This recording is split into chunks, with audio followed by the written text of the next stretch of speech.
Grabbing the boards like, I'ma go coast to coast, I'm on beats like Dosey Do. Yo, what up, it's your boy JDMC and we're back with another video. What I'm going to be doing today is going through some Lonzo Ball trade packages. There's been a lot of talks about the Pelicans wanting to trade Lonzo and JJ Redick, which I think is a bit confusing. I know they've got Bledsoe, so they've got the 2 point guards, but I thought they were sort of like really running with Lonzo. I thought this year he was showing more signs of being a good shooter. Like, he's putting up way more threes this year. He's cut out like extra motion, so his jump shot looks a bit better. But it is really interesting that they are looking to move on if all these rumors are correct, because I think that the Lonzo and Zion chemistry and like this sort of dynamic duo is like could be very good, and then when you add Brandon Ingram on top of that and some other pieces they got, I get why they want to trade JJ Redick, because I've got the Josh Harts, I've got that, I forgot his name, but the Alexander dude, I think that's his name. I've got him as well, and then I've got the Lonzo and the Eric Bledsoe as a point guard. So I get why they're trying to move him from JJ Redick, him being a guard. He could go to a nice contender as like a shooter, so they can maybe get a nice little return. But the Lonzo one confuses me. You guys leave your comments down below what you think about the Pelicans trying to trade Lonzo. I think I've seen a lot of comments and stuff, I'm guessing from Pelicans fans who don't want to trade Lonzo. But if you're a Pelicans fan, what do you think about this? But yeah, what I'm going to be doing today in this video is just going through an article and seeing the potential trade packages that teams could put together to get Lonzo. And we'll sort of just analyze it and see if it's worth it or what we sort of think about it in general. Before we get into it though, can we get 8 likes this video? Surely we can get 8 likes this video. And also hit that sub button if you haven't. I'm on the road to 1k. We're trying to get 400 subs by the end of the month, so we're running real short. So hit that sub button if you aren't. And yeah, let's get into it. Alright, so here's the article here. Trade packages and landing spots for Pelicans guard Lonzo Ball. So we'll just go through it and yeah, see what it's saying. So the first team that could trade for Lonzo is the Los Angeles Clippers.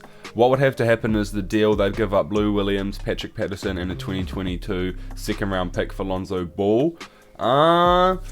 I mean, this would be nice for the Pelicans because they'd get that bench score of Lou Williams. Patrick Patterson's like a nice 10th, 11th man, a good backup power forward who can sort of shoot, but is that really worth it? Because I'm pretty sure Lou Williams has only got that 1 year, $8 million left on his contract. Yeah, if I'm the Clippers, that's worth it, because you can have Lonzo Ball and you can probably like bench Beverly. So that's worth it for the Clippers' sake. But for the Pelicans' sake, if I'm the Pelicans, I don't want to give up Lonzo Ball, my starting point guard, who's still got upside, for Lou Williams, who actually looks old this year, and Patrick Patterson, who wasn't even in the rotation last year when they had JaMychal Green. So if you're a Clippers fan, that's a good deal, but I think that's a bit weak for the Pelicans, and I don't see that being realistic. I see maybe because yeah, the Clippers don't really have much to offer. They can't involve picks to like try compensate. Lou Williams probably is their best trading asset, even though he's got that 1 year left on his deal. I'm pretty sure it's 1 year. I'm pretty sure he's got 1 year, $8 million left on his deal. You're obviously not even thinking about touching Kawhi or Paul George, and those names shouldn't be mentioned in the same sentence as Lonzo Ball. But yeah, I don't know. This one's a bit silly. I think this trade would like technically work, but I just think that it's not like realistic in terms of the Pelicans getting back what they're looking for.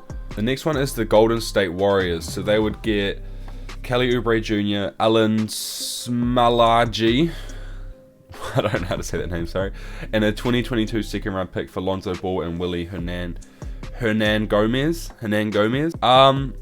Sort of a gain. Oh no, like I feel like Kelly Oubre is sort of more of a worth it swap than like a Lou Williams. I think Lou Williams is like probably a better scorer, or at least he was in his prime.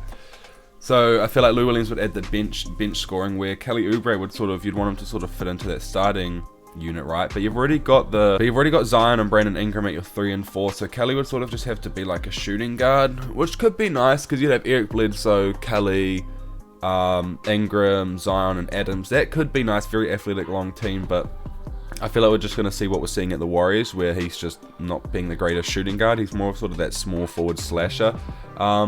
But this would be nice. I think I like this more, and I think this is more fair than the Clippers one, because if you get Kelly Oubre compared to Lou Williams, you're getting potential. You're getting, like a piece to build from, instead of just sort of like a veteran who's on like his last sort of couple years of being like effective still. But yeah, that's alright. And the last one here, the Portland Trail Blazers. So they would give up Derrick Jones Jr. and a 2023 first round pick, lottery protected, for Lonzo Ball.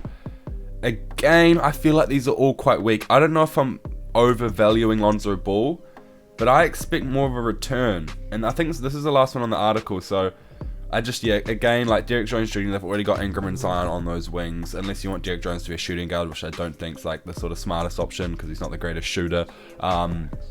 He's athletic for a wing and a good defender. It could be a good defender, but again, that's just not it, Chief. Like, I don't know. But yeah, we'll finish that there. I think those are all extremely underwhelming. I think there should be better packages put together to try to get Lonzo if they actually are wanting to trade him. There wasn't JJ Redick wasn't included in any of those, but yeah, I'm sure JJ Redick, I don't know how much he's got in his deal, but I think it's sort of just like a veteran minimum roughly, or sort of within that 5 mil. So you could definitely get a nice trade for him. You could probably get like a picks or something in return, or a nice little potential player. But yeah, for Lonzo, I expect teams to be trying to give up more.